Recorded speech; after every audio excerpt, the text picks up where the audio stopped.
Hello, hello. We are back with another episode of our show to talk all the black and white of your sporting landscape. No grey opinions here.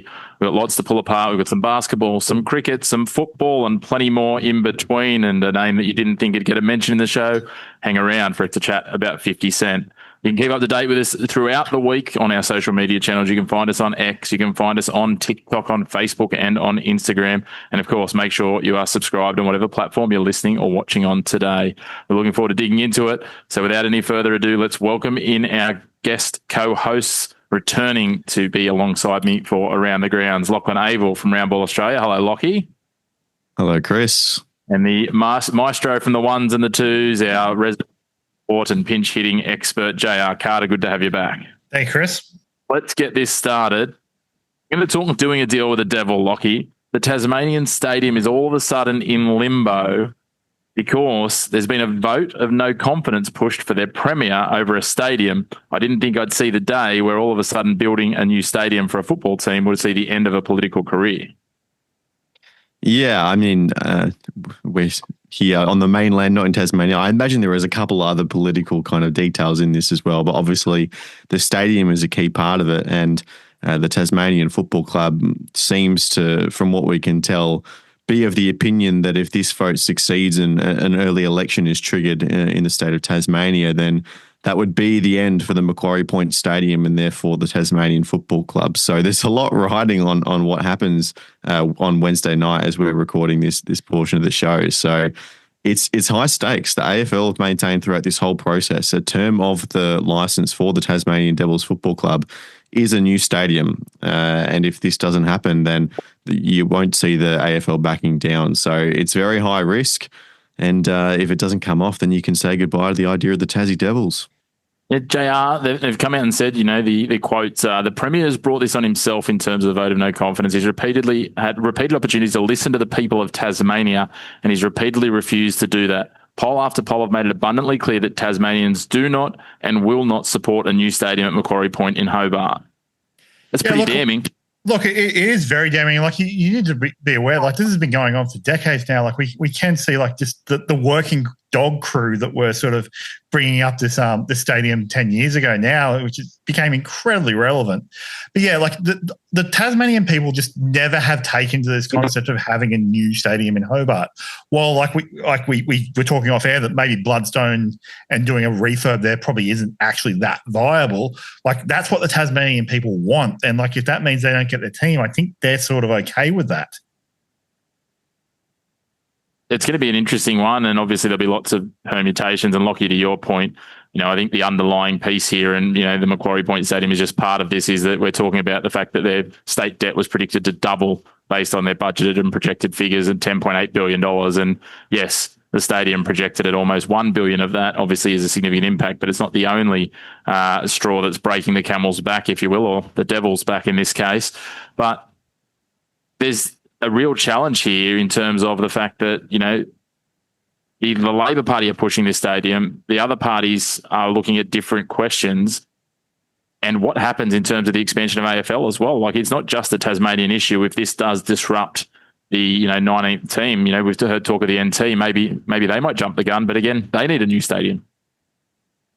Yeah, and again, it probably halts the whole idea, right? Because obviously the idea of a 20th team in the AFL spans from the fact that we don't want to be playing with buys with a 19-team competition. So all of a sudden, if you were looking at bringing in someone else other than Tasmania, then you have to have somewhat of an eye on a place after that as well. So if you do want the NT and you're going to find a 20th team somewhere else, and you got to find another party on top who wants to fulfill all of the wishes that the AFL is going to lay out for you if you want to get a license in their competition. So is an 18-team competition enough? Probably, if there's a really good reason to have someone else like a Tasmania, which there really is. Obviously, there's a lot of famous football people that have come out of Tasmania, and you're right, the NT team that would kind of round us off as a nation and pay a lot of respect to the very proud Indigenous culture in AFL footy as well, and that would seem like a pretty good competition. But yeah, if this goes in the water, then you can imagine any further plans of expansion would be significantly delayed. Yeah, it's an interesting one. I don't think there's anything we're going to sell, and we'll have to wait to see how it plays out. I am, really interested around how it does I guess, shape up. And, there's been conversation around both parties and how they support this. And there may still be support for a stadium or an investment around an AFL team, whether that will meet the AFL's needs. There's a lot of dominoes to fall here, so we'll wait and see. I'm going to try and find a segue here, but I don't think there is one, JR and Lachie. And JR, I want to talk to you. Billy Dibb, former, top-line Aussie boxer, still Aussie boxer by trade, has come out and said he's quashed his feud with 50 Cent. He's had a feud over $1.7 million of owed money from 50 Cent. I didn't think we'd ever talk 50 Cent on here. No, and it actually boggled my mind that 50 Cent was actually involved in this sort of boxing sort of community side of things, where he put a lot of money into the sport, many years ago. It wasn't exactly early in his career either. Once he was established, this was just one of his major business ventures he went into, along with all sorts of his clubs and stuff like that, which I think gets a bit of a mention throughout the articles here. That's sort of one of the things he wowed sort of did with, driving around in Lamborghinis, that sort of stuff. So living that life, I think Dibb sort of got involved there. But yeah, then it turned out at some stage 50 Cent owed money.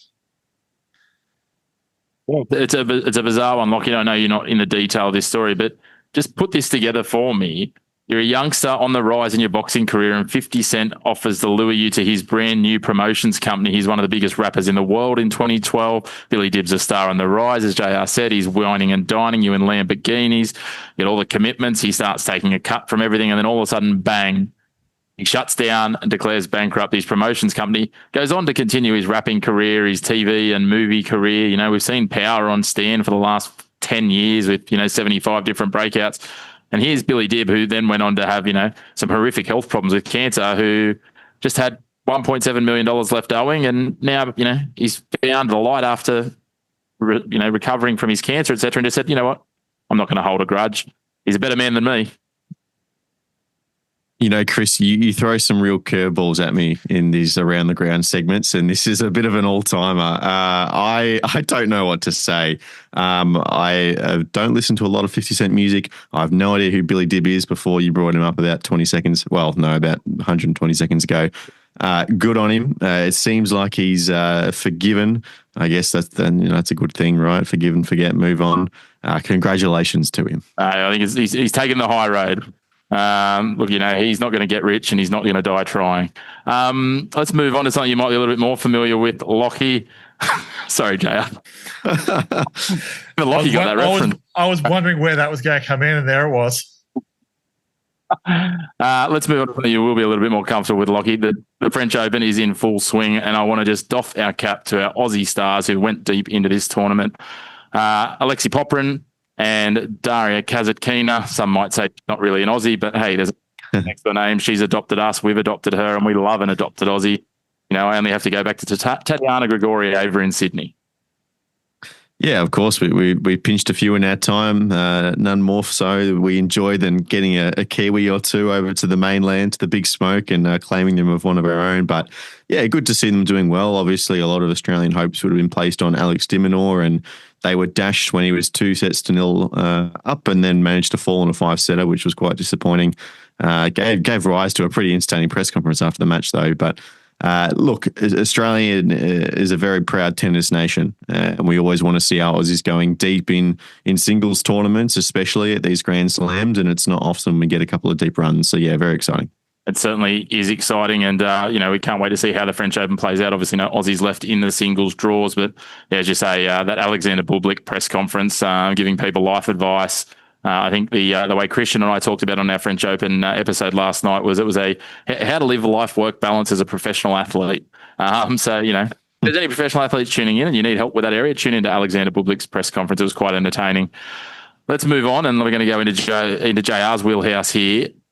The F1 and Cadillac have come out and announced Tommy Hilfiger as one of their naming rights partners. Is there a more suited brand to a sport that prides itself on being the most elite of sports, JR? Look, it's an interesting one, because we have for a number of years had those fashion brands sort of in the sport. Up until just a couple of years ago, we had AlphaTauri, which was Red Bull's fashion arm. So, and then we've always had Rolex. We've got Tag Heuer as a timing sponsor at the moment. So these big name fashion houses have actually been associated with sport for quite a long time. Well, it always ties back with F1 and any of our stories to one man, JR. And the first real introduction that I know of with fashion was Lachie Benetton taking over a team. And that brings us back to our friend Flavio Briatore. There's never a dull moment with Flavio. So fashion brands and F1, what could go wrong? Yeah, look, well, when you bring it up like that, you sort of make a good point that like this could go in disaster. Like it's one of those things like when you think of an American team, you sort of I was actually expecting like a big oil company to sort of get behind the team and like go down that route of sponsorship, like maybe a Penske or something like that, or Penrite, I should say, for your oil brands over there. But like it is one of those things. I do know there's some rumblings about Pepsi getting involved in this as well. So like we may see a little bit more happening on that card just yet. Lachie, sponsorship in sports always an interesting one. Does it generally cut through, do you think, for the average punter? Like, is the average F1 viewer getting there and going, oh, Tommy Hilfiger's on the side of the Cadillac car. I might need to buy myself some Tommy Hilfiger clothes. No, I don't think it does, but I don't think it's also that simple. I think it's a lot of kind of value association, especially in the F1 world, right? It's all this high end. You talked about something like a Rolex being the timing sponsor. That's a very nice fit. Is it Versace that makes all the cases for the trophies as well, I think, for the winners? So attaching yourselves to that kind of elite, flashy-dashy, have a trip to Monaco and Miami every year kind of lifestyle, it means then when you walk down the end of Chadstone into the flashy area and you see these brands pop up, and then maybe there's a little bit more worth it to the $129 price tag that you find. And that might be lowballing a fair few of those items. So look, it's a wild word. Clearly, if they're paying for it, sponsorships like this have been done for decades and probably longer. So I can't imagine the amount of money they're paying, especially with all the sponsorship that goes on in F1. You see the kind of top-down view of these cars, and there's just branding absolutely everywhere in the pilot's cockpit. And they certainly know how to make space for the odd sponsor or two in F1. Yeah, I think it does talk more to a marketing sort of thing, like where realistically the target audience for something like Tommy Hilfiger are the attendees of the people above the pit garages. Like that's who their actual target audience is. So for them, this is actually like really great value for money. Like they're not aiming to get like all the punters sitting at home. They're looking for those people who can afford to do F1 and do F1 in like what would be considered almost the proper way of doing F1, like sitting above one of the pit garages, celebrities everywhere. It's an interesting one. I think, you only need to look at some of the other sponsorship battles. The champagne story in F1 is always an interesting one. The flip between Moët and Chandon and Ferrari. We had Carbon Champagne as well, came in for a little bit. Moët and Chandon returning this year. Ferrari Trento was the brand I was looking for. These sorts of things, it's been a constant battle for that prime position and that branding piece. And it's always interesting, as you say, guys. I think, it's as much a setting an aspirational brand name in terms of what your brand represents as opposed to actually selling things. But to JR, I think it's about who are they targeting. And to be fair, Tommy Hilfiger, I think, almost sits on the cusp of that elite branding and also wanting to, have the upper middle class, aspiring to attain and buy their wares, which, with the influx of more middle class into F1 with, the Drive to Survive. I know you love that show so much, JR. Those sorts of elements, though, Lachie, it does make sense that this is a play.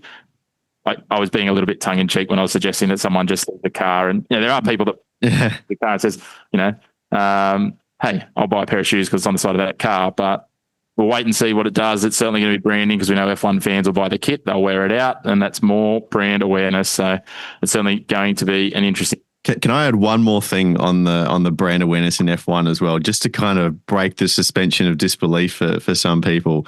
Next time you watch an interview of an F1 driver in the paddock or after a race or something, and you notice that they put on their shiny new Tag Heuer watch or something like that, just remember how many times they scratch their nose or, the side of their face or wipe the sweat from the top of their forehead just to show off that flashy new wash. I'm worried that you're about to go down the path of chemtrails or something else here, but anyway.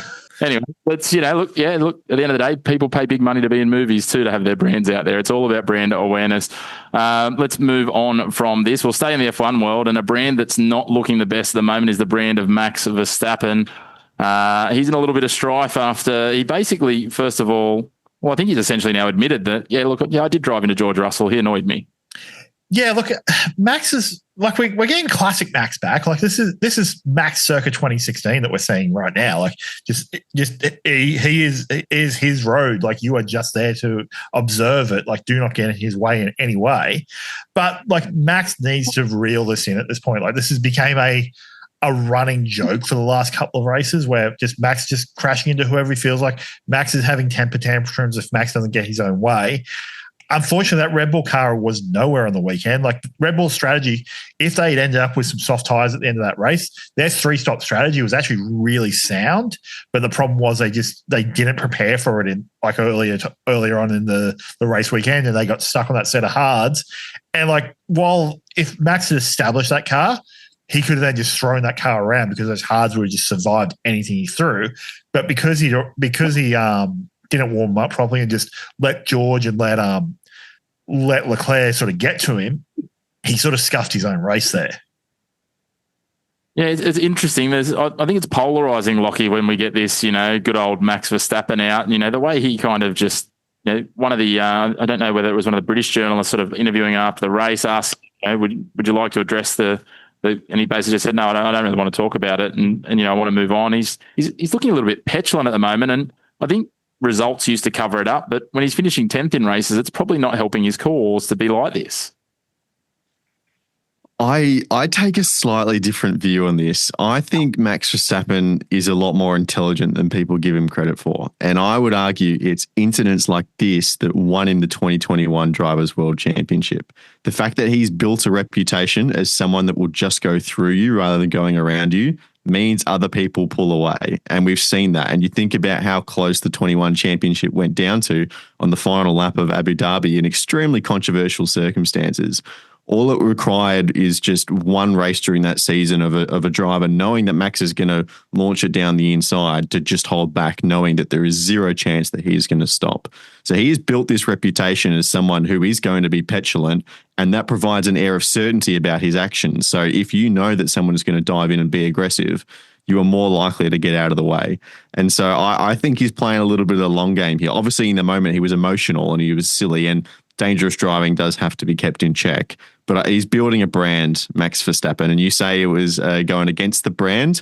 I think he's just actually increasing it and just reminding everyone that he's dangerous, like Maverick, right? He's unpredictable, and you got to let him go. This is 100% on brand for Max. Like I actually think the behavior we've seen of him after he won that first championship is actually the off-brand Max, where there's sort of measured like racer who was just dominating just from measured performances.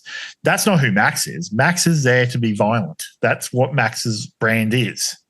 I'm not at any point suggesting this is off-brand for Max. I'm just saying it's a brand that stinks when he's not winning. That is actually very fair. Yeah. But it probably wins in the next one when it comes along. We'll see if the ends justify the means. In the meantime, hopefully he doesn't run anyone off the road anything more severely. But, George Russell will have the last laugh. He had 12 points from this race. Max just the one.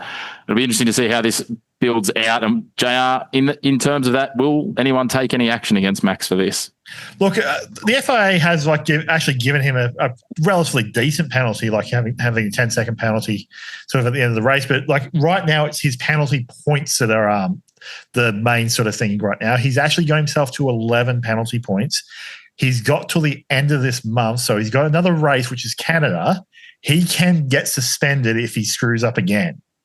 So he will cop a one-match ban if he gets another penalty point. Like, it'd be interesting to see if anyone pokes the bear. Look, to be fair, as much as I'm not loving the brand, George Russell does have a very crashable into face. Yeah, George Russell, when he switched from Williams to Mercedes, he probably had 1 year of grace period where everyone still considered him the up and coming kid that always started at the back and was a hero on Mr. Saturday when he managed to qualify into top tens and win that get the podium in the wet in Spa, I think it was, when they just drove around with a safety car for a little while. So he was a much loved figure because of his underdog status, but that same kind of personality when he's in a leading car comes off as smugness. And I think a lot of people feel similarly to Max when he was the chaser and now he's being the chase. So As soon as you get on top in F1, people start coming for you. And I think that's no different with George Russell. Well, see, the only sort of counterpoint to your argument there, Lachie, is that George Russell is nowhere right now. Like, he may be getting like this occasional podium, but he's third in the drivers. No, sorry, he's not third. He's behind the two McLarens and Max, right? So he's fourth in the drivers' like, championship. realistically, like it is a case of like he's there if Max screws up. That's sort of been the going point. So it's like he's the best of the rest right now.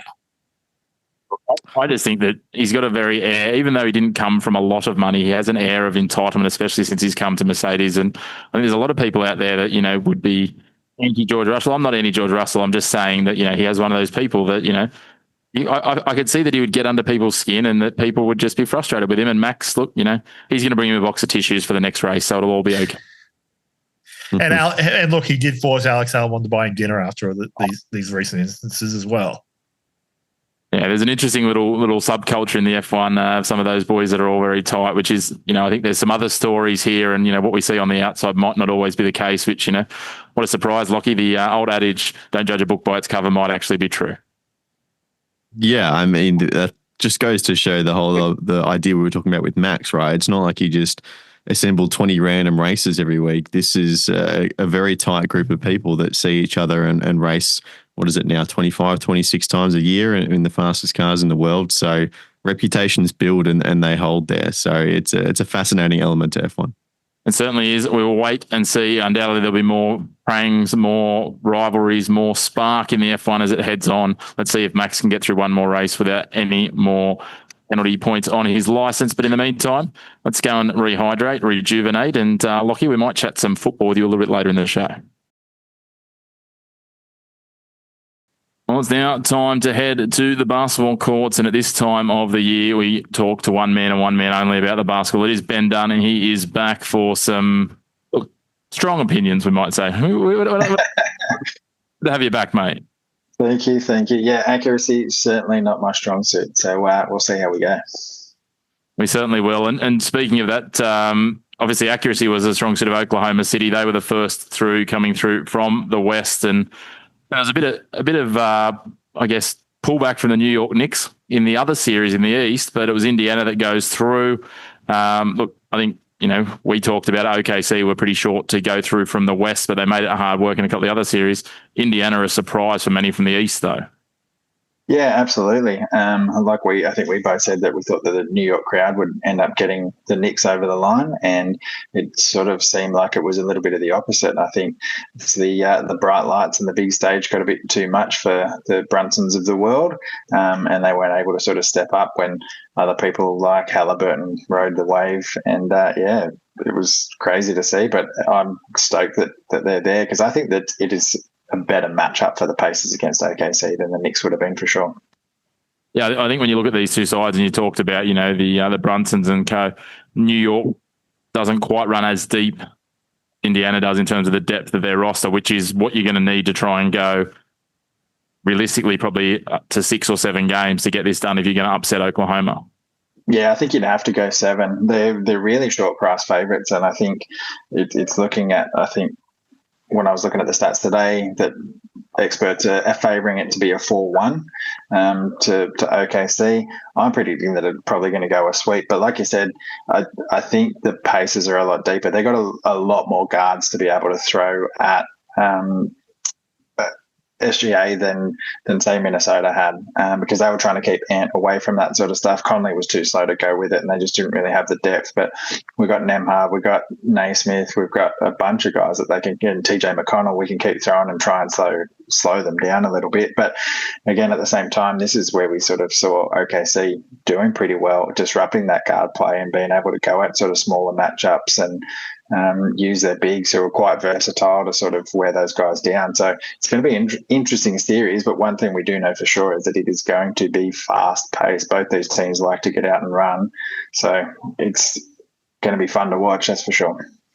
Yeah, you have to think when you look at some of the score lines, like both teams racking up 125 plus in a number of those playoff games in their last series. I think OKC 128, 126 in one game, and then they won the final game by 30, absolutely blowing the Timberwolves off the park, as did the Pacers in their last game. So, both getting up into those 120s regularly. Like, these are going to be proper, back to the old All-Star Days shootout sort of games at the pace they're going to play. There's not there's going to be defense, but it's not going to be the priority.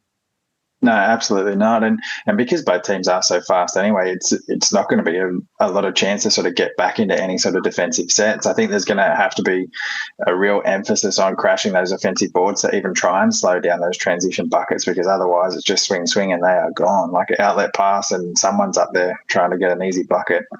So, yeah, it's going to be real interesting to sort of see how they cope with that. Yeah, it's certainly going to be interesting. The games start tomorrow as we release this show on Friday, and that'll be the first game. Then we head, back-to-back games for the Thunder.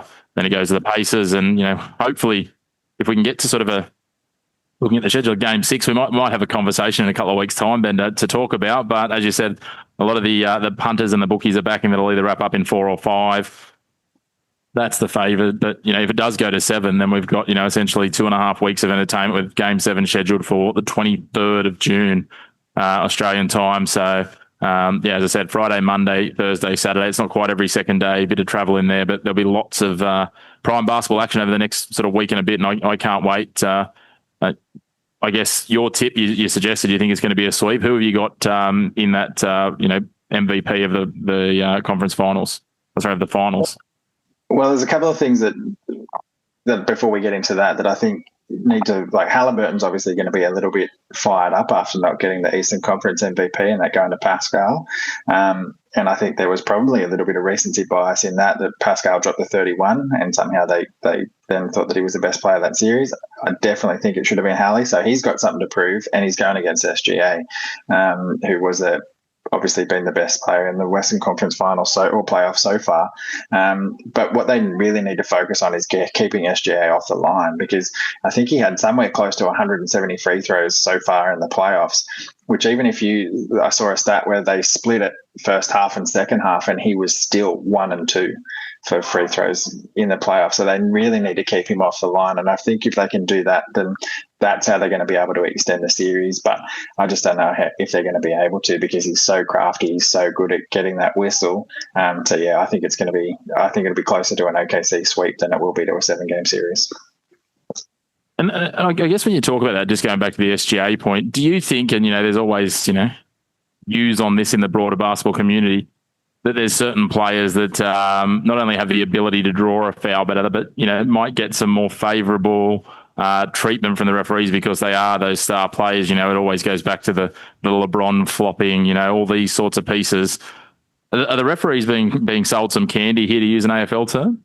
Oh, 100%. There's so many highlights that go up after every OKC game of, like, not even sort of minuscule contact. In some instances, there's no contact and he's just fallen over and there's a whistle on it.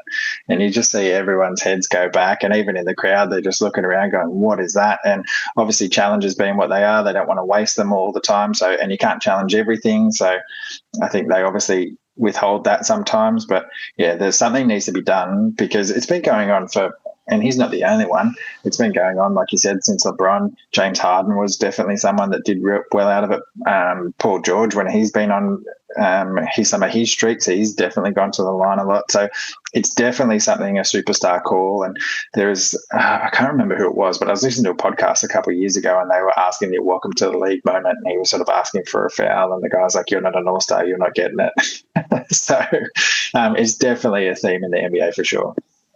Yeah, just I pulled up the numbers. So SGA 126 free throws made, 147 attempted throughout the playoffs, 79 attempts in the first half, 68 in the second. The next best is Benedict Mathurin with 62 that he's been awarded. And then again, it's 2 more OKC players next off with 70. So it's certainly an interesting one. It's not a close run thing when you're winning with your first and your second half.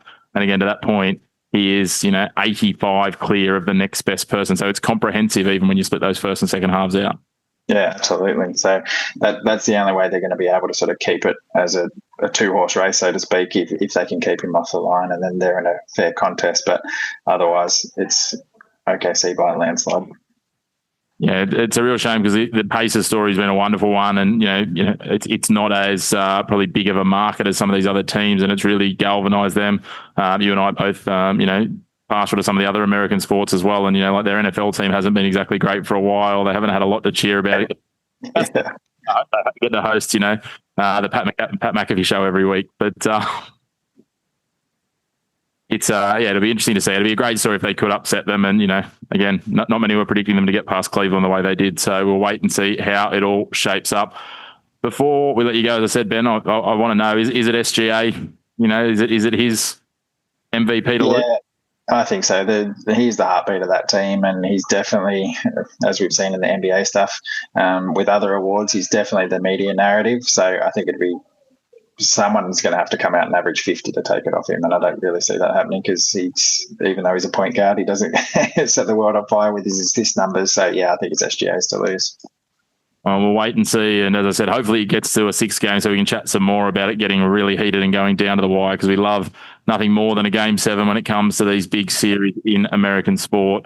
But while we've got you, mate, let's turn our focus a little bit more Aussie, although there's some NBA slants and threads to pull on here. The NBL's in the off season. It's a silly season. They're starting to move players around. We've seen a couple of big moves in recent days. Montrezl Harrell returning is one of those. But Bryce Cotton and Milton Doyle are probably the two biggest. We touched on Bryce Cotton last week, but those two moves to direct geographic rivals is big talking time in the NBL. Yeah, absolutely, and it's not something that we've typically seen too much of with players of like Cotton and Doyle's quality moving around that much. Typically, the imports of, if they've stayed for a long period of time, like Bryce, they've tended to stay pretty solid with one team for quite a bit of time. So I haven't really heard any rumours about what actually went down in Perth, but Bryce it seemed like he wasn't coming back to the NBL at all, and then all of a sudden to sort of sign with Adelaide was huge news. And then obviously Milton packing up and moving off as well. So I'm so keen for this season. The NBL is obviously becoming quite a good league, and it's certainly attractive for those sort of style and quality of players. So it's certainly interesting to see how it all unfolds in the coming months. It is. The other thing I liked with the Milton Doyle piece, he came out and said basically he wants to try and investigate how he becomes Australian. And I mean, the way he fits into that roster anyway, which is unsurprising knowing what Melbourne United chase is, he plays like a local player. He doesn't play like an import in terms of, he fits the team versus expecting the team to fit him. It's why he was so valuable for Tasmania, why he's such a key part of them winning. Admittedly, he didn't have his best year last year, but that's exciting. He's only on a 1-year deal at Melbourne, though, so I wouldn't be surprised to see quite a few suitors if he gets anywhere back close to his best this year. A lot of people throwing chips in for him, and maybe Sydney with a Brian Goorjian, and looking to build him out towards a boomer in the future, which would be a pretty cool story. We know that we do that in other sports, but I guess we'll wait and see how that plays out. We'll take whoever we can get at this point. Yeah, absolutely. And anyone that's sort of going to help us with like Paddy and Joe getting a little bit older and being sort of, I guess, more of an experienced head around the younger guys that are still coming through, like the Giddies and Greens and Dysons of the world, definitely going to be helpful. But Milton's an interesting style player, like you said. Definitely more of that team first. He's more of a rugged player, that like the sort of hard nose, which you don't tend to see. Most of the imports these days tend to be quite flashy, and it's going to be interesting to sort of see him fill that sort of Delhi hole now, the sort of team leader at United there. And I think they've lost Jack White as well. I don't know if he's going to come back from Europe, so he's got a real chance to get back to his best and make a real impact there. So it's going to be a great season. It is. The other one I'm looking forward to having a look at is they've signed Dash Daniels, the younger brother of Dyson as well. I think he's all of 7. So, he's a next gen to watch. And again, I think, the likes of Milton Doyle being around him is going to be only better for his development. I like for Melbourne that Milton creates his own shots, which is a little bit different to what Delhi does. Delhi has traditionally done, and Shea Ili and these sorts of players. So that'll be a bit of a different look for them. You mentioned Paddy Mills and Joe Ingles before. They're two other names that have been, some rumours swirling. Allegedly Perth made some overtures to Paddy. They've obviously got some room to make some moves after Bryce has gone. There's now talk with Cairns privatising that maybe they'll do similar to what the Kings did with Andrew Bogut. There's all these different things pulling out. And then today, Joe Ingles, there's been some very thinly veiled things about, is he not coming back to Adelaide? He's not retired, but what's he doing? Yeah, it's certainly going to be interesting to see what's happened. And I think a couple of years ago, after the lockout, or was it COVID, when a few of the players came back and Paddy had a run, he said if he came back, he'd want to do the Bogut route and get ownership in a club. So if Cairns are offering that, I think there's a good chance that he could end up up there, and that'll be quite interesting. And they've just had the coach change with 40 coming back as well. So they're trying to do big things again and get back up to the top of the league where they were a few years back. And then Joe, yeah, like you touched on, a few rumours there, and he's to the point where his wife even had to come out on social media and say, look, no news. He hasn't retired, but he also hasn't signed with the 36ers. So there's definitely some steam, and usually where there's smoke, there's fire. So hopefully we see both of them back in the league, because like we've seen with Delhi and even Bogut coming back, when those calibre of players come back, it's great for the league, and it certainly gets eyes on there, and it helps the development of the league, and it showcases how strong it is. So I'm all for it. Bring them on. Yeah, I think even just some of these rumours are obviously, any publicity is good publicity. And obviously the tie to Adelaide, a big part of that is that, the fact that he spent all that time working with Mike Wells at Utah as well, who's now the head coach there. So there's a number of tie-ins for Adelaide. But, I think he's 11 seasons in the NBA now, that veteran presence for Minnesota. So it'll just be a matter of waiting and seeing. I think Paddy's the same. I think they'll be very much exploring other NBA options first. And like is often the case with marquees or imports and big name signings in this league, it's quite often, waiting till the G League washes out and all that sort of those pieces, and then we'll see what those last couple of dominoes fall. But there's been some big dominoes already, which is exciting. And yeah, look, I can't wait. We've got obviously New Orleans coming over to play Melbourne and Southeast Melbourne. We've got the Greeks and the Serbians coming to play Adelaide and Sydney. Yeah, things are looking up for Aussie basketball. Yeah, absolutely. I love it, and I can't get enough. Even the NBL one's great at the moment. You mentioned Dash before. He's playing for Sandringham Sabres, and he's doing really great stuff in that. And yeah, it's crazy. Joey Baker playing over in West, and he was like a Duke guy, was drafted and has played G League and all that sort of stuff. So yeah, basketball in Australia is really doing really well, and I can't wait to see where it goes from here. Yeah, 100%. I'd encourage people, with the way that conferences in the NBA one works, go and check out your local team. You and I both like to get down to the Falcons here in Newcastle, and there's just some wonderful players getting around. Like Shayla Hill was playing against the Falcons the other week. Some other, fringe and NBL players who are just looking to get some more game time. It's huge and it's wonderful. So get out and check it out. But Ben, a big thank you to you. As I said, hopefully they can do us a solid and get to a game 6 so we can chat again in a couple of weeks' time. Yeah, please do. Look forward to it. Well, it's now time to move from the hard courts of basketball onto the decks of the cricket. We're into the nets. We're having a absolute trundle. But it is with great pleasure I welcome back Paul Dennett from Dennett on Cricket back onto our show. Paul, good to have you back. Great to be back, Chris. It's always good to chat cricket with you, and there's a bit happening considering it's heading into the peak of winter here. It's nice to be able to talk about cricket and focus on some sunny fields afar.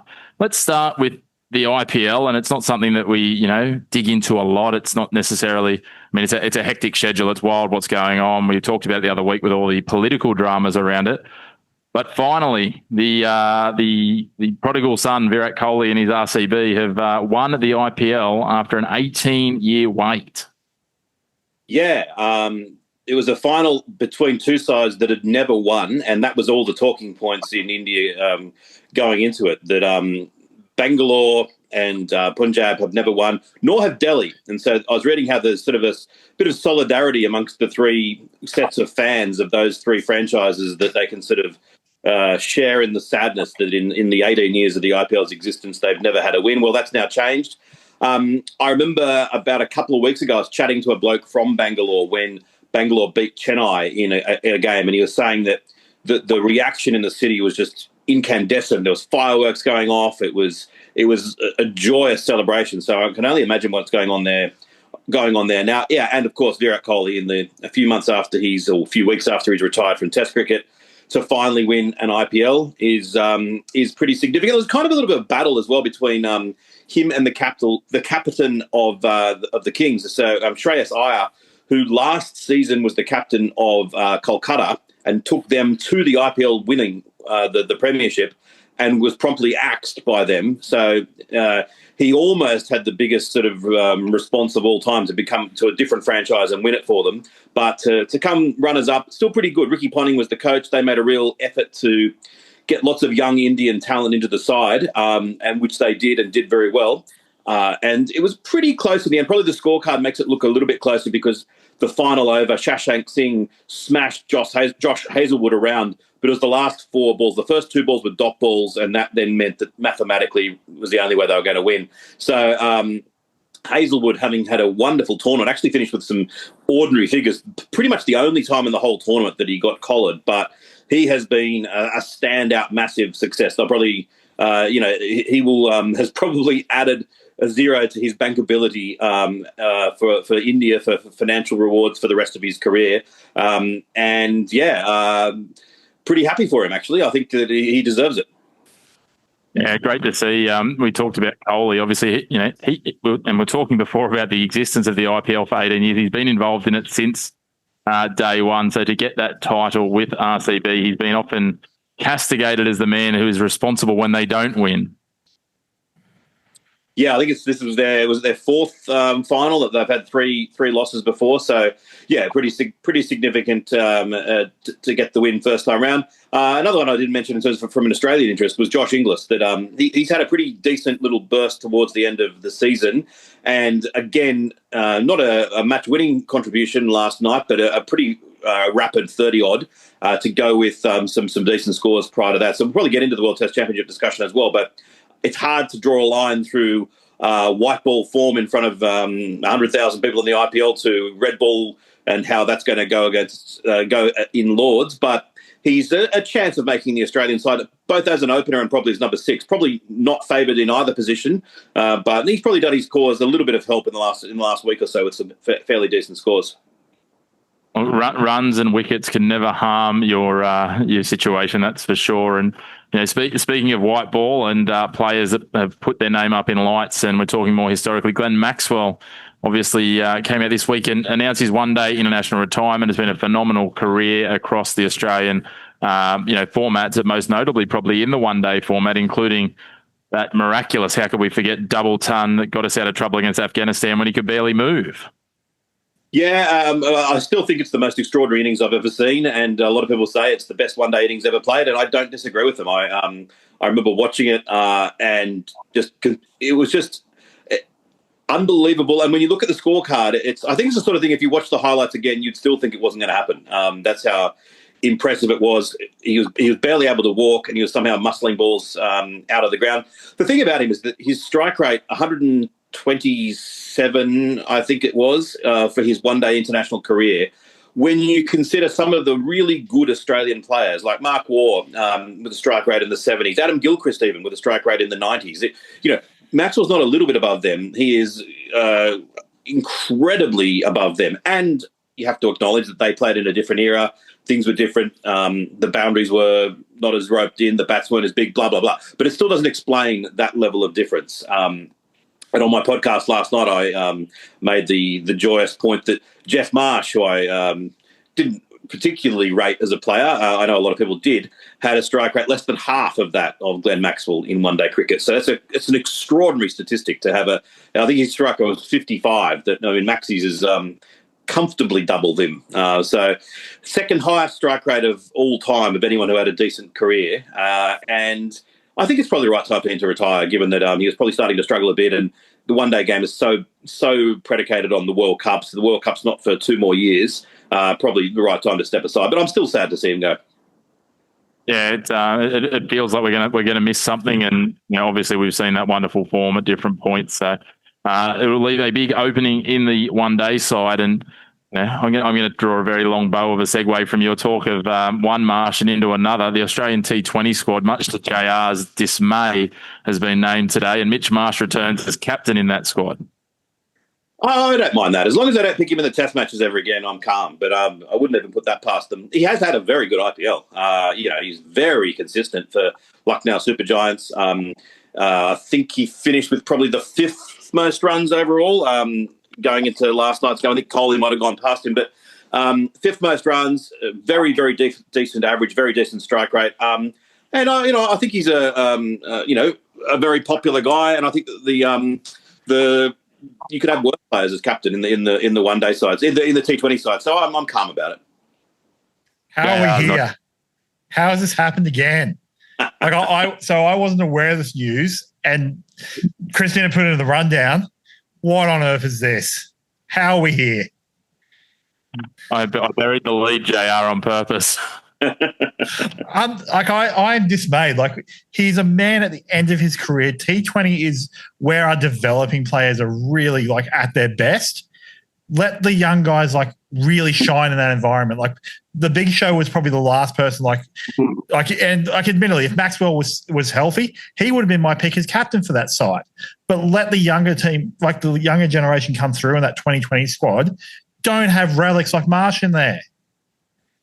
Well, the thing about him is that as much as I criticise him and his family, he's not really a relic in the way that he played in the IPL. He was superb. And there's a World Cup, as you know, every 2 months in T20 cricket. So there's one coming up in February next year. As much as it pains me to say it, I think Marsh is in our best 11. So I've got no problem with him being. And as for who's captain, I don't think it really matters that much, especially in T20 cricket. You could draw it out of a hat before each game. It wouldn't make much of a difference, I don't think. Look, a lot of balls. I just look forward to us being reminded that like Marsh is a domestic bully, and in all honesty, the IPL is a domestic competition of sorts. So let's see how this pans out for us. Well, we will wait and see. JR's disappeared after he's had his say. I like that idea, Paul. I think the little manual bingo. Put the 11 balls in there and draw out a captain before the T20, before the toss. That's a bit of extra TV content, but we'll see how that goes. Back to the squad, though. One of the other pieces, you talk about young guys who missed out. Jake Fraser-McGurk is out. Mitch Owen in on the back of what you have to say is his BBL form, because he hasn't really lit up the PSL. He had one game in the IPL where he got a duck. So you have to think that that's purely based on that dominant Big Bash in the final that he capped it off with. Yeah, I mean, he was a bit disappointing in the PSL. I think he had one or two sort of little bursts, like, a couple of 15s off 6 and that sort of thing. And he was amazing in the he's shown enough to me to say that he's worthwhile picking. And I think it was the right thing to do to drop Jake Fraser-McGurk. Hopefully he comes back, but it's a massive contrast. Last season in the IPL, he just looked amazing. This season, when they dropped him, I think everyone's thought was, why did it take you so long? He has been just, really, really unable to score. I don't think you can be as good as he is and not come back. The fact that he's got the fastest list A century ever or whatever it was, he must have something, some pretty special hand-eye coordination, and hopefully he can bounce back from this. But I think at the moment it's the right thing to do to drop him. Yeah, I agree, and I think it's a challenge. We've seen that stepping up from there. We've seen Fraser-McGurk. We saw even Tim David probably hasn't delivered at the level that many expected he would once he came into the Australian setup. I still think he's delivered better than some are giving him credit for.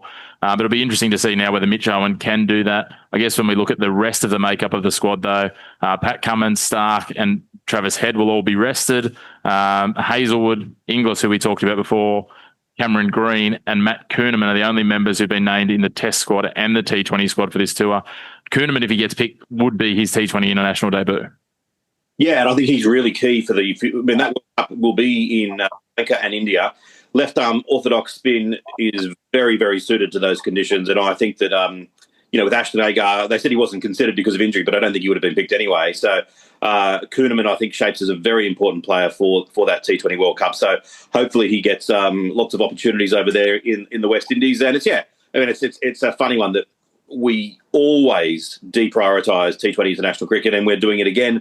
I'm not necessarily criticising them. You can only play so many games, but it shows once again that it is kind of the format that we prioritise least. India will go into that tournament in early next year as heavy favourites, but Australia will be pretty good. Yeah, I look forward to seeing how we shape up through this West Indies tour. Obviously, that will follow the World Test Championship that we'll talk about in a moment. There is the test, I think 3 tests and 5 T20s. And to that point, Glenn Maxwell is named in the T20 squad. So they're expecting that he will be fit and ready to rock and roll for that one. So that might give JR some minor salve on his burns from Mitch Marsh. He'll need to do a bit actually in that, because he was good in the IPL in the limited opportunities that he had, but he was dropped from the side from a batting point of view. And last IPL and this IPL have been really bad from a batting point of view for Maxwell. Now, I'm his biggest fan, but I would say that if he doesn't perform in that 5-match series in the West Indies, he might find himself out of the Australian side for the World Cup. Yeah, I have to agree with that. Speaking of Australian sides in big tournaments, let's shift our focus to the World Test Championship, which is just around the corner. Obviously, we're taking on the South Africans.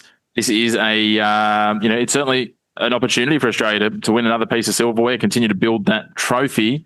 I guess, how are you seeing this shape up, Paul?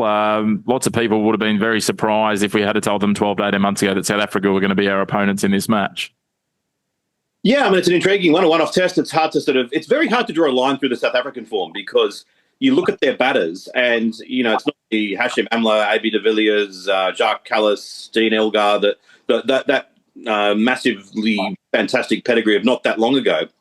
They are players that you look back through each of their seasons, the red ball cricket that they play is quite limited. So it's hard to really line them up. But each year when they play their red ball cricket in South Africa, most of their batters do seem to have fairly decent averages. I mean, Ryan Rickleton and Tristan Stubbs I have watched in the IPL, and they both look good players. Stubbs, they both haven't absolutely set the world on fire on the IPL, but they've both shown enough to me that they are really, really good players. Again, it's a very, very big difference from belting the ball in the IPL to facing Josh Hazlewood on a Lord's pitch, which will be under the ICC control as far as preparing the pitch. So they'll try to give it a degree of assistance for the bowlers.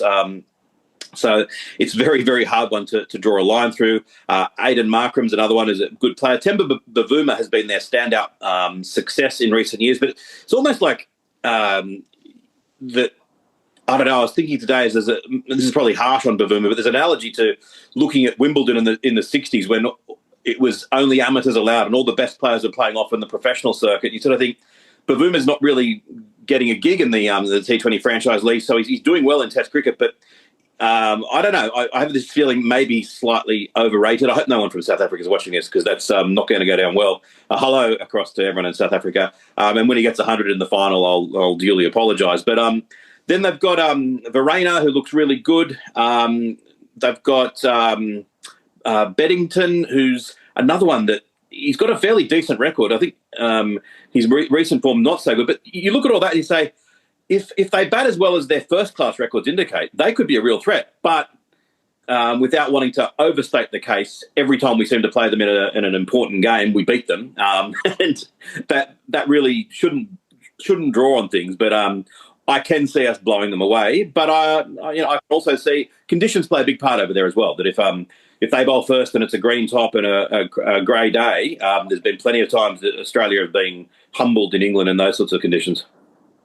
Certainly have been, and we know very much with some of the cloud cover and some of the other conducive conditions that a toss can be very impactful in these games. I do love that you mentioned Temba Bavuma because I was going to talk about him, Paul, but I was going to talk about actually how good his form's been in recent times in 2025. His last 3 starts in one day have been half centuries. He also got a century in his last Test innings, and he has 2 50s going back to his third last Test match. So I think he's actually the danger man for us to shut down, but you've given him an absolute drive-by. I have, haven't I? I don't know. I mean, I suppose what I'm saying is that maybe a couple of their players, if they were, if the world was as it should be and all of the South African players could play for their country without compromising their financial situation, as they should be able to do, and that there were windows carved out for international cricket and then you can go off and play franchise cricket with impunity, then I suspect that there might be some of those players that are very rarely turning up for South Africa who might have proven that they are better batters than Bavuma. I suppose that's what I'm saying. And again, any South Africans who wish to comment and tell me I'm wrong, go for it. Their bowling looks very good, as it always does. And I have tremendous respect for South Africa that throughout the last few years, they have had a lot of challenges with lots of players departing the country. They've been in financially a parlous situation quite often, yet they just continue to produce good talent. So I think Australia deserve to go in as warm favourites, but would not surprise me at all if South Africa surprised us. I think, as I said, a lot will come down to which bowling lineup can perform better, which batting lineup can diffuse that. And as I said, the toss and the conditions on day one could be really crucial in this match. And I'm really looking forward to it. I know that it's going to mean some bleary eyes over the coming week, because it'll kick off the day before we go on with our next show, Wednesday night, the 11th of June. And yeah, look, it's going to be enthralling. You just said Australia, very short favourites when you talk about, some of the bookies and different things. And unsurprisingly, when you look at it, there's, some expectation that the likes of Steve Smith and Usman Khawaja will be leading the way. And that probably ties me into our next piece, which is how should, from the Paul Dennett, the Dennett on cricket world, how should Australia line up their 11 for this match? Well, based on the 15 that they've got over there, I think that the main debating point is who will open the innings with Khawaja, and it seems to be that the Marnus Labuschagne and Sam Constas are very hard to split, with Josh Inglis a possibility as an opener as well, albeit less likely. I would probably go for Inglis. I think that he has been in sort of really good form in the last few years. He's proven what a good player he is. Labuschagne I've always liked, but his county stint has been poor.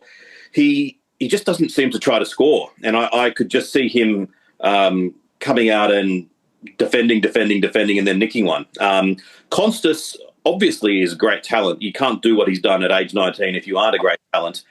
I think that there's plenty of potential upside for the future for him, but right at this moment, I would prefer not to pick him in the side. Not for any, I don't care about the future, just in terms of this game. I think we're more likely to do that with Inglis opening rather than Constas. It would be tremendously exciting if he is open, and you won't know what to get. If he's facing Rabada, is he going to play orthodox cricket? Is he going to try to ramp him? It'll be great to watch.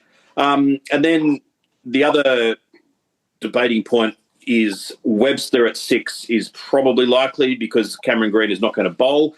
But there is a school of thought, well, maybe we've got enough bowling with the 3 quicks and 1 spinner. And if Inglis doesn't open, as is probably expected, then maybe he's a better batter and to pick him at number 6. But if it was up to me, I'd be opening with Inglis. I'd be having Webster at number 6. And I know I'm in the minority here, I'd be picking Boland and Hazelwood. I find it amazing that it is a choice between those two. It's like, I think that they have been our best 2 bowlers in the recent past. Yes, Boland was a little bit underwhelming, or more than a little bit underwhelming. He was very disappointing in the Ashes in 2023 in the 2 test matches that he played. He did play a test match before that in England against India in the World Test Championship final, and he was excellent. I just think that those 2 tests on flat pitches where England were really attacking and Cummins put the field on the boundary straight away, I'm prepared to overlook that and say that I think that the Boland we would see in England if you got a chance, would be the Boland who was as good as Bumrah last summer out here, and Hazelwood is just as good. I think that in terms of the world's best bowlers at the moment of fast bowling with a red ball, Bumrah, Hazelwood, and Boland are my 3 ahead of Rabada, ahead of Cummins. So those would be my 2 picks, and then I'd say I'd pick Cummins as the 3rd one. And yeah, I acknowledge that means that you lose the point of difference in Stark, you lose the roughing up of the foot marks for Nathan Lyon, and I'm not dropping Stark with any pleasure. I think he's a fantastic bowler, and if he plays, he may well succeed, but he would be squeezed out if it came down to me. Sadly, it doesn't come down to me, so I think pretty obviously they're going to drop Boland. I still can't believe they didn't take your application to be a test selector, Paul. It's an outrage. The other one I'd like to throw into the mix, and I know this has been talked about in some circles, and I like the idea of, I don't necessarily like the idea of Marnus opening with Usman, because I think it's too samey, especially the way Marnus is playing at the moment. He looks like he's playing safe, as you said. So I like that counter punch that an Inglis could bring, probably a little bit more stable. Maybe some might argue a little less upside than Constas, but could Cameron Green potentially play that same role as Inglis? He could. I think he could open as well. I think that they seem to have settled upon him at number 3, though. But yeah, you could certainly have Cameron Green opening with Khawaja and then Lachlan at 3 and kind of stick as things were. Cameron Green, I think, is an automatic selection. He'll play somewhere, and I think it will be at number 3. I would be okay with him as opener, but yeah, I think the way I look at it is that I would be excluding Constas and Labuschagne from the batters that they've got at the moment, because I think that as things currently stand, that's they're the least likely to succeed. But they're both good players and they both could. And in terms of, I find it frustrating that they're picking this with an eye to the future. And I was making the point on the podcast yesterday. Imagine in any of the football codes going into the grand final and saying, well, we could pick such and such a player at halfback, but next year, I don't know if he's going to fit in there. he might well win us the grand final, but is that the right thing to do for next year? Like, who cares about next year? Win the grand final, then worry about next year when that comes. That's the way I see it. Hey man, I was listening to another podcast that I listened to keep updated on the cricket alongside yours, and the argument, and it has been for about 12 to 18 months, and you'll probably know once I say this line as to who it is, and it's been absolutely calling for Usman Khawaja's head, and I'm like, I can't believe that's the case and has been the case for the last 12 months. But he's done a good job. He's continued to perform, and I think that he deserves a little bit more of an opportunity. And that West Indies tour seems to be the perfect one to be starting to shape towards the future, and it's just around the corner. Win the grand final. I think you and I are on the same page. I think I'm leaning to Inglis at 1, Green at 3, but I was curious about that opening matchup. I think Marnus has to make way, as you say, and I think 4 and 5 pick themselves. I'd probably lean to Webster at 6, and I think our only difference is I like the concept of Stark, as good as Boland's been, but I think whichever way they go in that scenario, we're very well equipped for this match.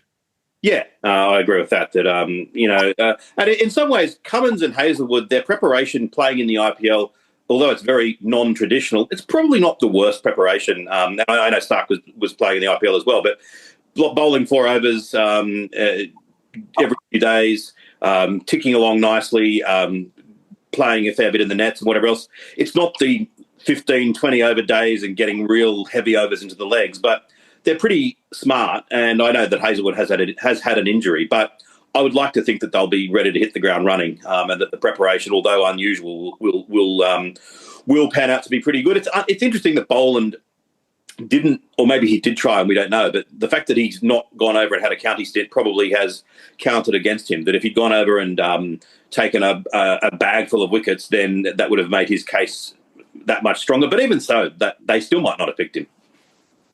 Yeah, you never know what would have come of it. I think it's interesting to see how this lineup lines up. But I have been impressed with some of the Aussies over there in the county scene, and some players have been making a name for themselves. We talked about Fergus O'Neill on here the other week, obviously, and some of those names that are around the squad when you start to look to the future past the World Test Championship. And I'm really excited to look at the likes of O'Neill and Doggett, as undoubtedly Hazelwood and Stark and Cummins will at some point. JR was doing drive-bys on Mitch Marsh being a relic, and he's only 33. I think it's easy to forget that he's not as old, but a lot of these players are getting to the back end of that career, so we do need to have an eye on the future. In the future, though, not for the World Test Championship. Oh, I'd pick Fergus O'Neill now. If he'd been I'd have picked him in the squad. Not for the future, but because I think he's in now right now. He was fantastic in England. His record is superb. He can bat.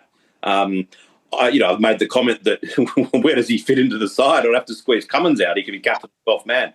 And people think I'm an idiot for saying that. I'm sort of tongue-in-cheek. But I think that Fergus O'Neill should be closer to the team than he is. And I would have had him...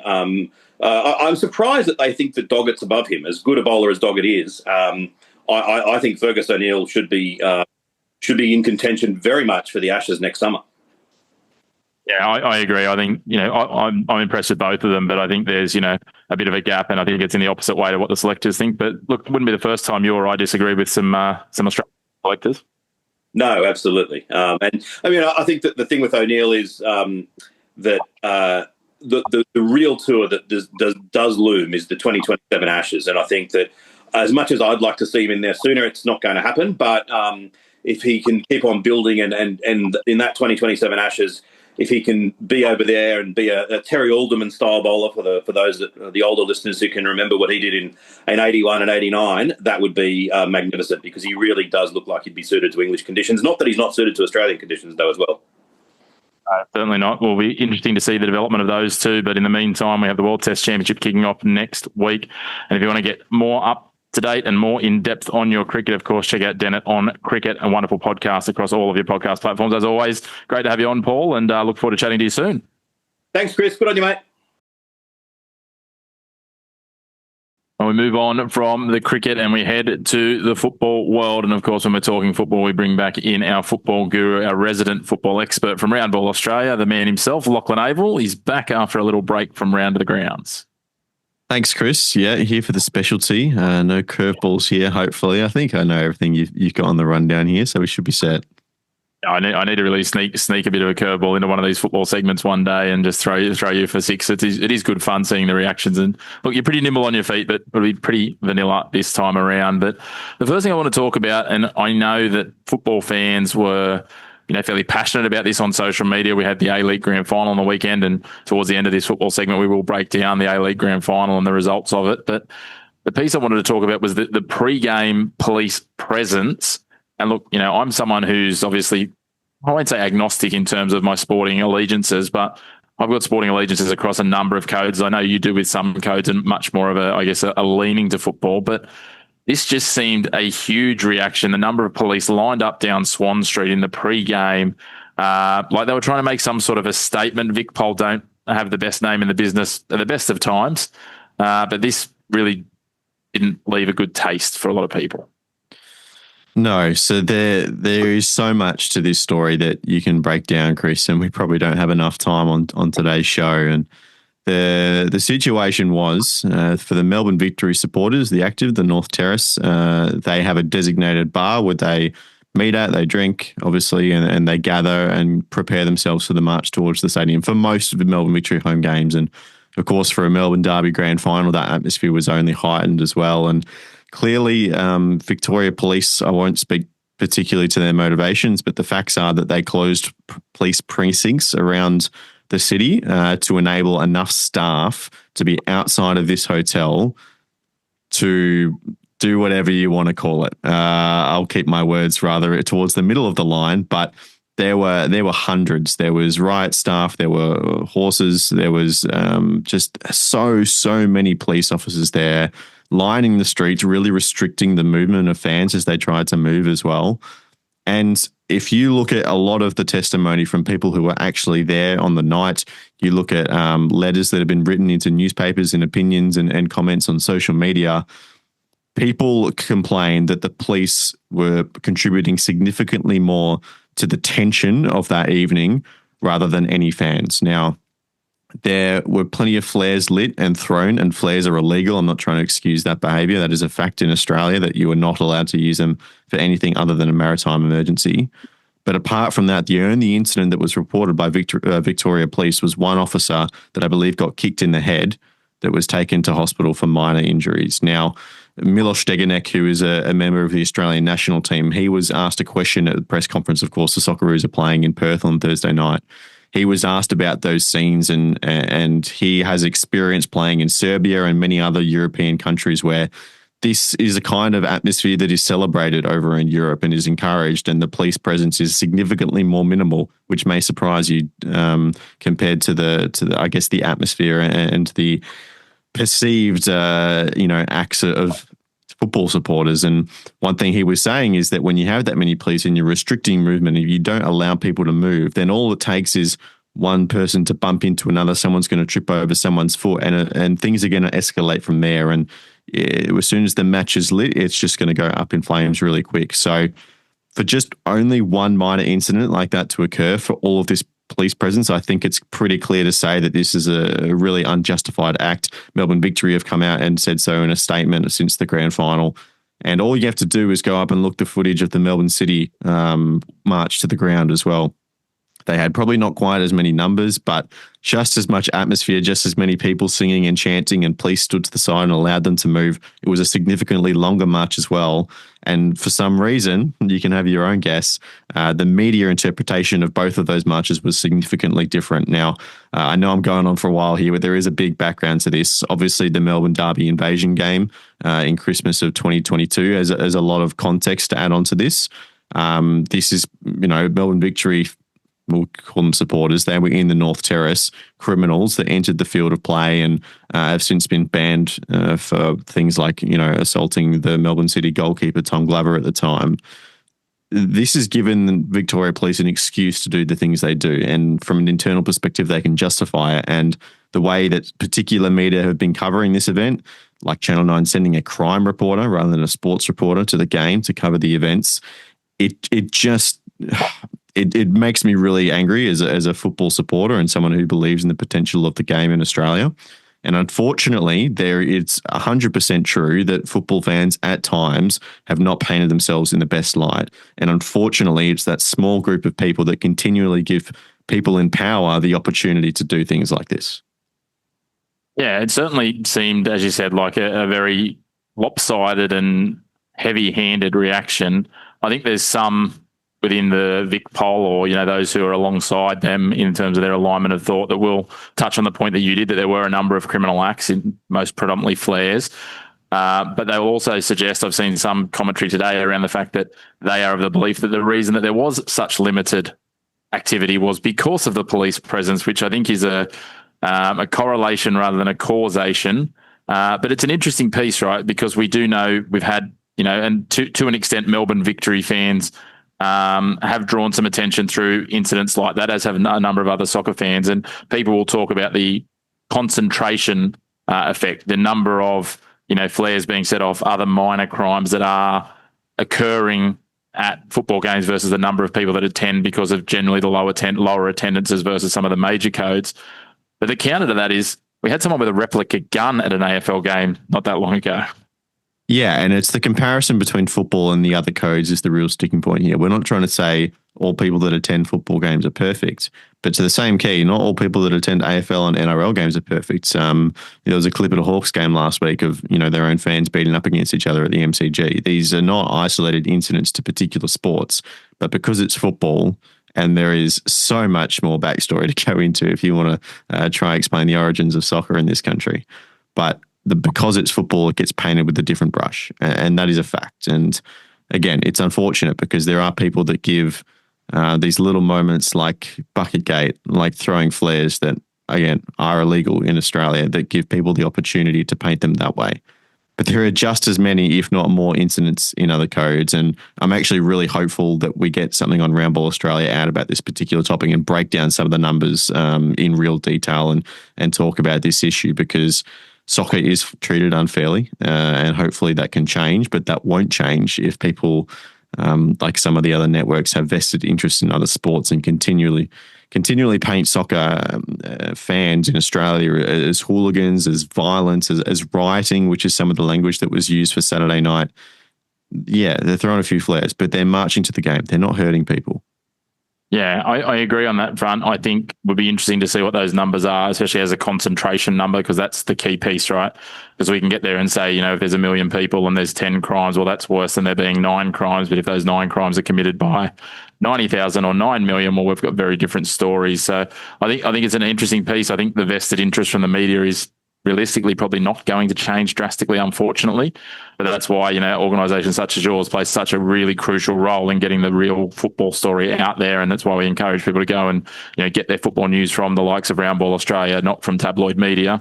Realistically, you shouldn't be relying on tabloid media for, anything other than entertainment, because that's essentially what they are looking for, is click through. And that's the reality, unfortunately, of our world now. But we're in a world where people want to click on the headlines, the highlights, the horrific and horrible to feel better about themselves. And so because of that, the tabloid media does shine, and they've got bigger budgets and bigger reach because of how mainstream they are. So it's unfortunate that's the way. I really look forward to, and I hope that you guys are able to put something together, because I think that will give us a much more balanced view of it, as much as you are football fans at heart. I know from knowing you that there will be a balance to that, with a view to the future growth of football and a clear denouncement of those who are doing the wrong thing. And I'm sure you'd join me in urging people that the standard you walk past is the standard you accept. So if you are, well, it doesn't matter what sport you're going to, if you're walking past people who are doing things that they shouldn't be doing, that are bringing a bad name to your sporting crowd, whatever sport it might be, whether that's AFL, F1, tennis, soccer, it does not matter, then you are condoning that. So, there's nice, simple ways to be involved in this. Most of the stadiums have numbers you can text to report antisocial behaviour, but we need to take a stand as the, and again, I don't want to label myself as good here, but as the, the true sporting fans, to eliminate these people doing these things, because people should be able to march in safety. People should be able to do all those things. I get that they do flares in Europe, but we don't do it here. We're not allowed to. So let's just move on from that and accept that that's a part of life here, and one of the things that we can't do for all the other wonderful things that we can do in this country that you can't do in others. Yeah, exactly. Active support is the thing that separates soccer from every single other code in the world. No one does it better than us. No one is able to create an atmosphere like you can at a football game. And we saw that at Saturday night inside the stadium. It was superb. You have the Melbourne Victory supporters on one side, Melbourne City on the other, singing at each other the whole game, singing Stand By Me and Happy Together before the game. It was an incredible atmosphere, and that's what our code can do that none others can replicate. And unfortunately, as you know, we're seeing right now, as you and I are sitting here talking about this, unfortunately, this is the top story that's going around, and hopefully we can focus in the stadium in the future. Yeah, fingers crossed that is the case. And, we want to talk about, celebrations and activations gone wrong. We only need to have a look at our next story, but we're going to focus on the game there in Paris. It's been pretty wild, the celebrations there. But what was wild on the field was PSG doing an absolute job to win the Champions League, Lachie. I don't think many saw this sort of margin coming. No, this is crazy. For all the lore of Paris Saint-Germain and the history of them and their ownership and the star players coming through and their coaches and all of the expectations placed above on top of them, I think what a lot of people find annoying about this PSG Champions League victory is it's actually somewhat tolerable. They don't have the likes of Mbappe and Neymar and Messi running around up top. They've actually got a lot of interesting and exciting players. And of course, Dembele is probably top of that list. He's just been carving it up in the Champions League. And they've got a coach in Luis Enrique who is just worldly respected and loved as a football and as a human being, and for his outlook on life. Obviously, if you don't know him, his daughter passed away very young, I believe at the age of 8, and the way he speaks about her and the joy that he talks about the 8 years that he had with her, he's just an exceptional human being, and everyone loves him. And it's kind of hard to hate PSG. It kind of used to be the annual thing of let's wait until PSG get knocked out in the quarters of the semi-finals of the Champions League and then let's laugh at them. But the fact is, it's actually somewhat of a tolerable victory. So congratulations to them. Congratulations to Luis Enrique. Congratulations to one of our own, Robbie Thompson, who's a commentator for Channel 10 on the A-League, whose former employer PSG bought him a ticket to the game. So I'm sure he had a good time in Paris after the game. But astounding. And for Inter, 2 losses in the last few years now. So that's got to be quite the hammer blow for them, and they got to pick themselves up and go again next year. Yeah, it's been some wild scenes. I was speaking to someone who's doing some coverage of the French Open. They've basically suggested that they haven't been able to sleep for the last few days because there's just concert horns blaring around Paris non-stop. And, there's unfortunately, again, some unsavory people that have attached themselves to the celebrations and muddied that a little bit. But the other thing that I want to talk about is Inter Milan on that. You touch on them. They have absolutely faded out. They were on track for a treble at one point only a couple of weeks ago, and then they've just dropped out of, everything essentially. They bombed out of the Italian Cup or the Coppa Italia. They, lost the title in the Serie A on the last day, and then obviously losing this as well. But then the one man who turned up to welcome them back to the airport. Yeah, brutal. It's a tough way to go. And it's only gotten worse as well. Just in the last 24 hours, Simone Inzaghi has revealed that he's off to Saudi Arabia. I think Al Hilal is the club, which was Neymar's former club. There's a few other players there as well. So he's off to Saudi Arabia. He's leaving Inter behind after they've just lost the Champions League final. So they've been kicked down in the dirt, punched in the teeth, whatever kind of allegories you want to throw at them. They're in trouble. It just feels like when you come up that high, you don't taste success and everything's kind of just starts crumbling around you. Yeah, it's certainly interesting. You feel for the Inter fans, and I did love, and again, my conversion of Italian to English might be a bit rusty here, but I believe the gentleman's the one fan who attended. His name was Marco, and he opened with, "I'm the only idiot here, but they do still deserve some applause." So well done to Marco. Yeah. But hey, they came so close, but so far, it's, as we said, congratulations, PSG. Speaking of French clubs, it's probably a nice segue onto our next piece. We'll talk about the Matildas and Socceroos being in action in coming days and having been in action, but Australia now has a coach of the Matildas going forward in the worst kept secret in Australian football. Yeah, finally. I saw a number of people talking online, just kind of laughing at the fact that so many people in the last few weeks, including high-ups at FA, said that Joe Montemurro wasn't locked in as the coach of the Matildas. And, of course, that was probably technically true. But the emphasis in which those lines were spoken was probably a little bit deceitful.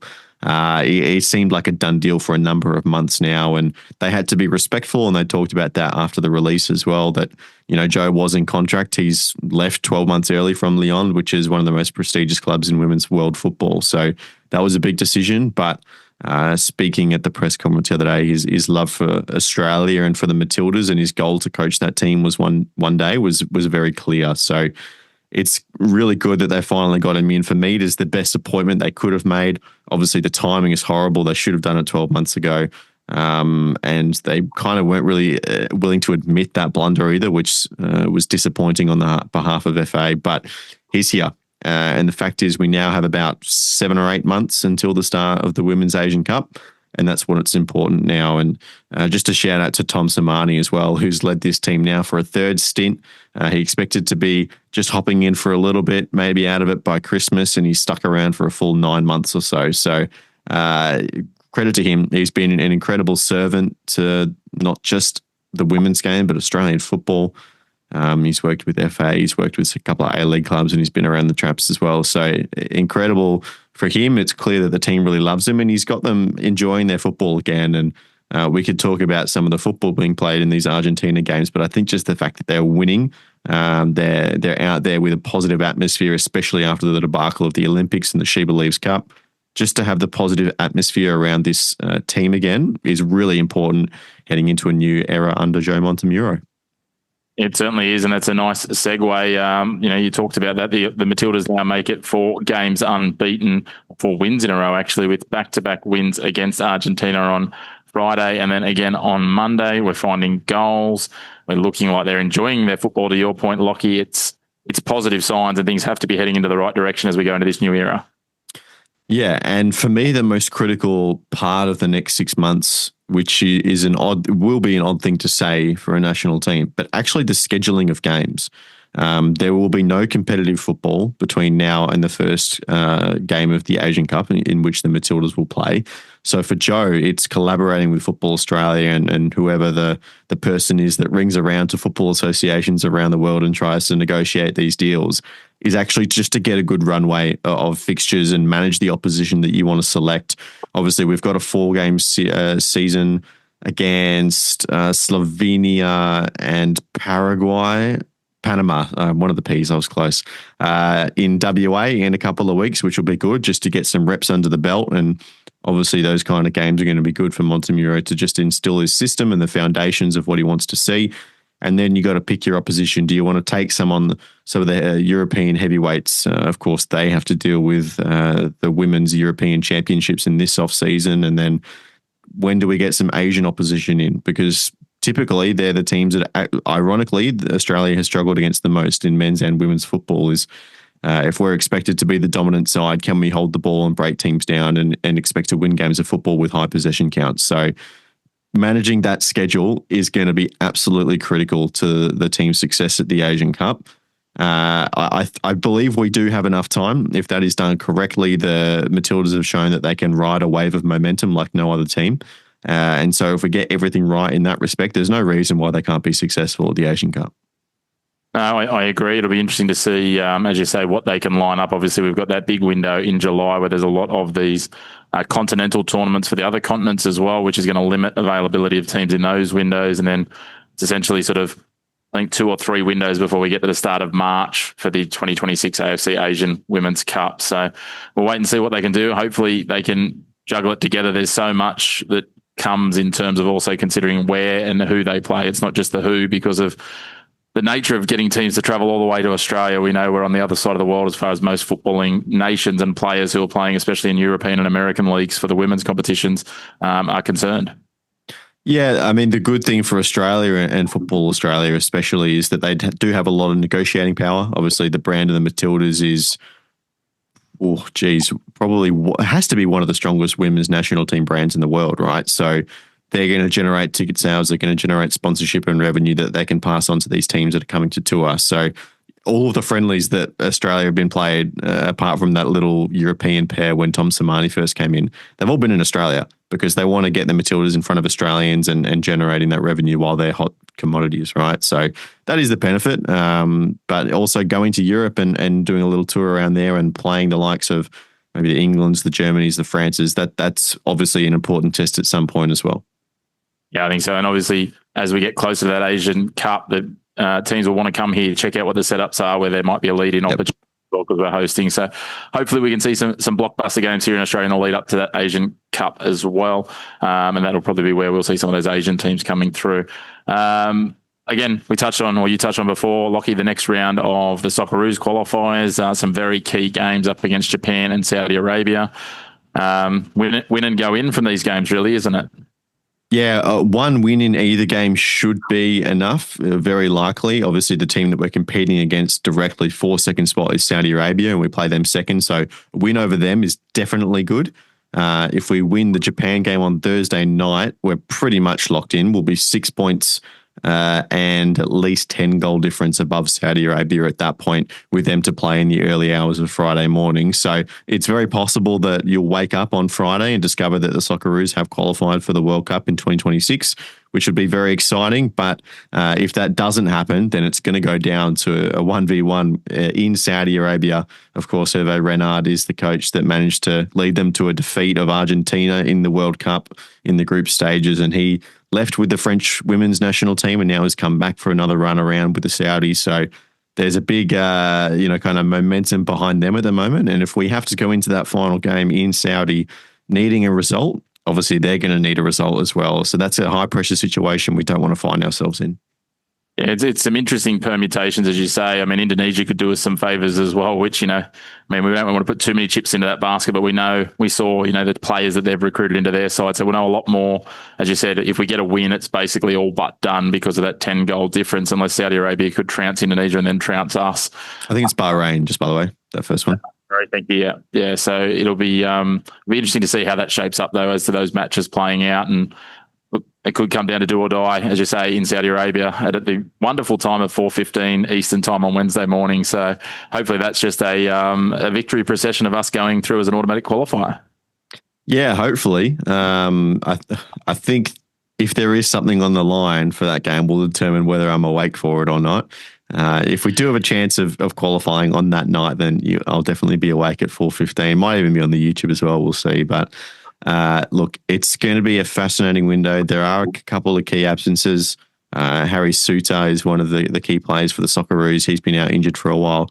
Craig Goodwin was actually a bit of a surprise when the squad dropped. He's out with a foot, ankle, something around that requires surgery. So he's not in the team either. So there's a couple of other little bits and pieces. Of course, Jackson Irvine has been steadfast in the national team for a number of years, and he rarely misses a game through injury, but he's out as well. So there's a couple of little pieces that have come around. Obviously, Alessandro Ciccati has just made a return for Parma, kept Romelu Lukaku in his pocket, the Scudetto champion for Napoli. So he's in pretty good form. He'll be back in the team. For me, he goes straight into the starting lineup. And Matty Ryan's been getting more consistent minutes at a higher level than Joe Gauci. So does that kind of flip around the goalkeeper dynamic as well? There are plenty of questions about the starting 11, and it's going to be fascinating to see what Popovic chooses on Thursday night. Certainly we will be able to update you next week as to where things stand. We'll be right in the box seat to start looking at that. Finally, Lachie, we promised it at the start of this segment. Let's recap that grand final. I know it's a little bit painful for you, as will be this graphic as a Melbourne Victory fan. Melbourne City, though, got it done in the derby. It wasn't the prettiest, but at the end of the day, it was all that matters was the end result for them. And, again, deserving champions that had a really strong season. Yeah, I was obviously there at the game in the press box. So I was writing some stories, but doing some kind of live social media stuff as we went. And I saw one of the replies from one of the blokes on Twitter who knows I'm a Melbourne Victory supporter. And I'm going, Melbourne City, champions of Australia, with the photos of Matt Leckie and in his wounded warrior pose with the blood seeping through his bandages. And the comment is like, Lachie posting this is just wild. Like, come on, mate. But no, my loyalty to the league was tested that night, but hopefully I pulled through. No, absolutely deserving for Melbourne City. It was quite a typical City performance as well. Victory came out of the gates absolutely flying in the first 10 minutes. It was a little bit of fortune against the run of play that got City their goal, but after that, as soon as you see this team go 1-0 up, they very rarely let go of that lead. So they locked it down. Matt Leckie was a key in a surprise position in defensive midfield. Not many people expected him to start the game at all, let alone in that position. And he ended up winning the Joe Marston with a bung nose and a strained hamstring coming into the game as well, which he revealed post-match. So absolutely heroic effort for him. Aurelio Vidmar has turned this team around in just one off-season from the lowest position they've ever finished under the City Football Group into A-League champions, which is a very impressive feat. And just to see the amount of youngsters that have come through this team and really held firm during the early and middle portion of the season when they had a lot of experienced players out injured is just so impressive to see. And the likes of Patrick Beach as well, who's only, I believe, 21 years old, and he's held his spot throughout the entire season. He had some struggles early on, specifically in the first Melbourne derby where he conceded 3 in the first 45 minutes, but the coaching staff stuck with him. They said, that you're our guy, we're going to believe in you, and you just got to get better. And he did, and he had a good game in the grand final as well. And there's a handful of other players I could speak to as well that have just been so massive for this Melbourne City side, and yeah, absolutely deserving champions. They certainly are, as much as I know there's a little bit of a sting in that each time you say it. It's, I guess, and again, that piece you told us about the social media, like, talks to your journalistic integrity, mate, which is with love. And a big congratulations, obviously, to Matt Lachie, as you said, overcame a number of things, including his best impression of Brendan Fraser from The Mummy Returns. Not Brendan Fraser, sorry, the other actor whose name escapes me from The Mummy Returns. But yes, it's again, deserving. They've lost 2 of the last 4 grand finals, if my memory serves me correctly. 3.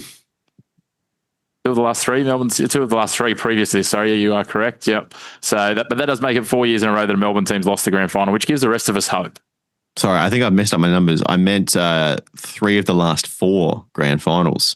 So this was their 5th in the last 6 years, and they've only won 2 of them. Yes, yeah. So that would be 3 of the last 5 they've lost. So yeah, because they won one of those. I think we're getting confused in numbers. Look, let's just say it was well done to them. Well done. Lachie, it's been a long week for everyone involved in a lot of sport at the moment. It is a peak period for sport. And look, on that note, Lachie, we might just let you hang up your pen. Thank you, as always. If people want to go more in depth, check out Round Ball Australia. Keep posted. As you said, you guys are endeavouring to work on something more in that space, and hopefully that can come to fruition, but it may not. But as always, there'll be plenty of content breaking down all of the A-League seasons and everything else that's gone on. There's lots to come from there. So we look forward to seeing that across the coming weeks from Round Ball Australia, and the podcast continuing to drop across the off-season. Yeah, absolutely. The YouTube plenty going out pretty much every day at this point during the international window for the Socceroos. So there's plenty going on over there. But yeah, appreciate it. Cheers, Chris. Well, big thank you to all of my co-hosts today, Lachlan, Avil, Ben Dunn, Paul Dennett, and of course, JR Carter, the ever-consistent man behind the scenes, pulling our 1s and 2s. Make sure to check out the content of our co-hosts, Paul Dennett's Dennett on Cricket podcast, Lachie Avil with Round Ball Australia, both the written stuff and the podcast. You can also check out Paul's Substack on cricket, which will keep you up to date with plenty across the cricketing world. It's been a huge episode, as I said. We've gone from 50 Cent to over-policing of sport, through to Paddy Mills and Mitch Marsh even. It's been huge. It's been great to have you on board. We look forward to bringing you all of your sporting action across the next 7 days. Please stay tuned across our YouTube channel for the coming week as well for our French Open daily updates. And of course, you can find us on our social media channels. You can find us on X, on TikTok, on Instagram, and on Facebook at The Chris Mack Show. Until next week, we look forward to bringing you all your black and white in sport. No grey opinions here, and we'll see you in 7 days.